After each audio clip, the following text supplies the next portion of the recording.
Hello, this is my second video in how to plan a description. Once again we're using this same picture from the AQA sample papers. First video discussed this advice concerning an exam tactic where you can just write about the picture.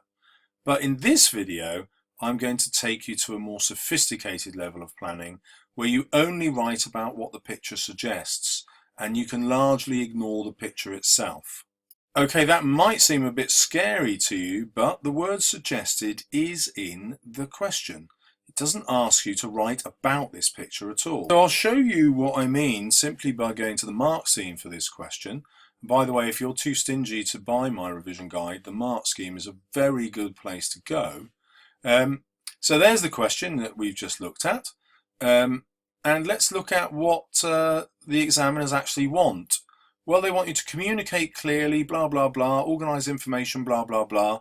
No reference to the picture. All right, well, let's look at the skills. They want you to be compelling and convincing. No reference to the picture. Content. Your choice of language is the register. You've got to match it to the purpose. Well, that's who your audience is. You've got to have a really great vocabulary. Ooh, nothing about the picture. Okay. Varied and inventive use of structure. Nothing about the picture. Writing is compelling, nothing about the picture. Fluently lit paragraphs, oh, nothing about the picture. In other words, the examiners really don't care what on earth you write about, with one exception. And that one exception is this: they don't want you to have realised this and then gone away and planned the most brilliant description.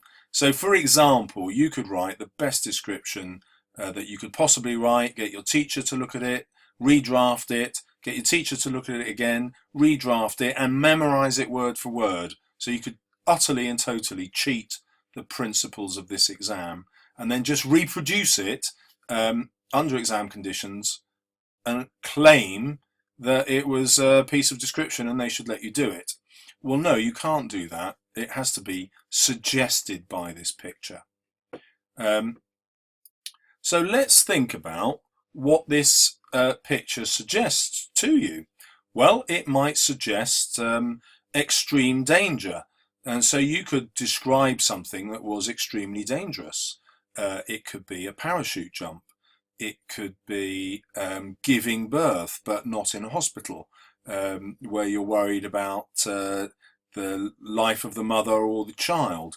It could be a hunt in, I don't know, in Africa, a cheetah hunting a gazelle.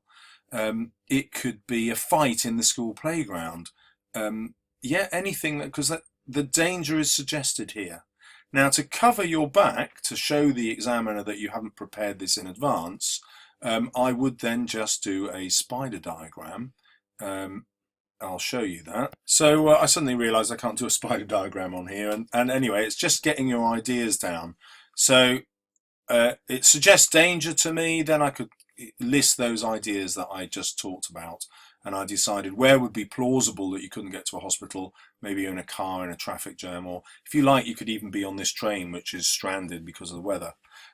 Anyway, my point being that these have nothing to do particularly with the picture, but they are all suggested by it from your keyword danger, and that would help the examiner see your journey.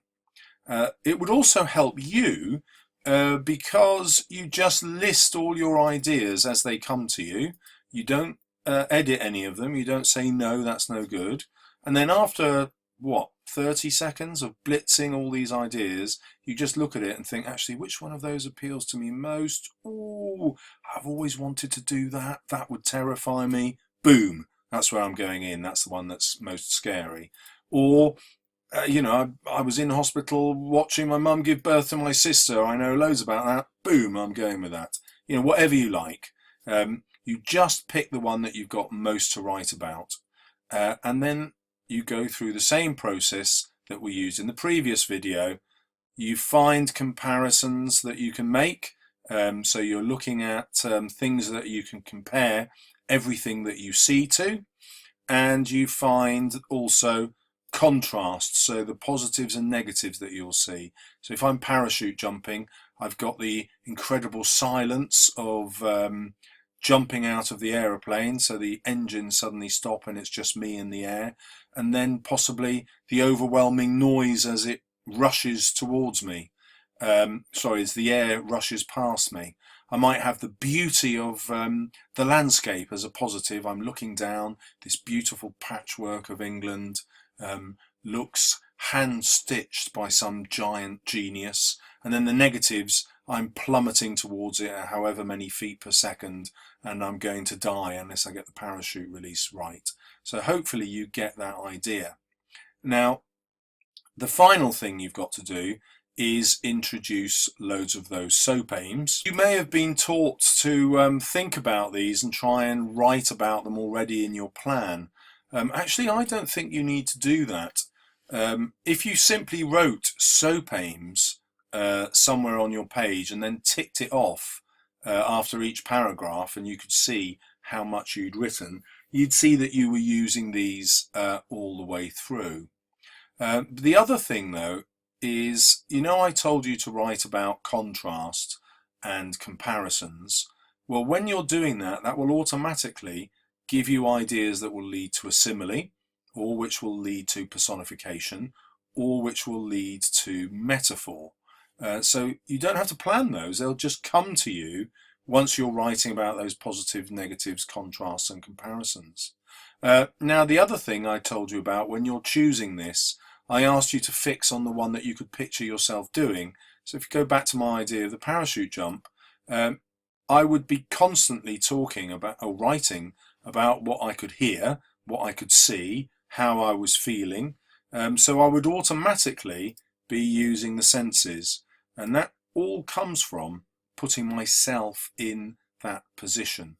So hopefully you can see how my planning technique that I've suggested to you there will allow you to get really great marks.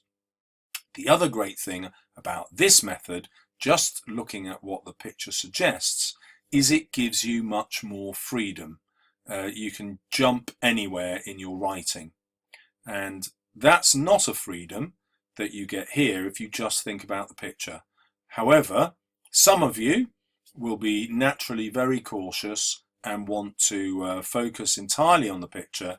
All I would say to you is that it's harder to do that and get the full marks because it's harder to be different to everyone else who's doing exactly the same thing. If you do take this one, then what's going to make your answer totally different to everyone else's is the viewpoint that you tell it from. Most candidates won't even think of a point of view, so that will force you into level 7, 8 and 9 by doing that. Although if you're here, you're automatically doing it from a viewpoint, aren't you? Because you're imagining either the hunted animal or the hunter, you're imagining yourself doing the jump, you're imagining yourself either watching the fight or more likely being in it or trying to avoid it. Giving birth in the car, you're either the mother or somebody who's suddenly been roped in to delivering the baby. Or if you want to be really original, you could be the baby. So there you go. Brilliant ways for you to make your description vivid, different from everyone else, and score top marks. If you'd like to know more, please subscribe, and obviously, if you want to get much better, buy the guide.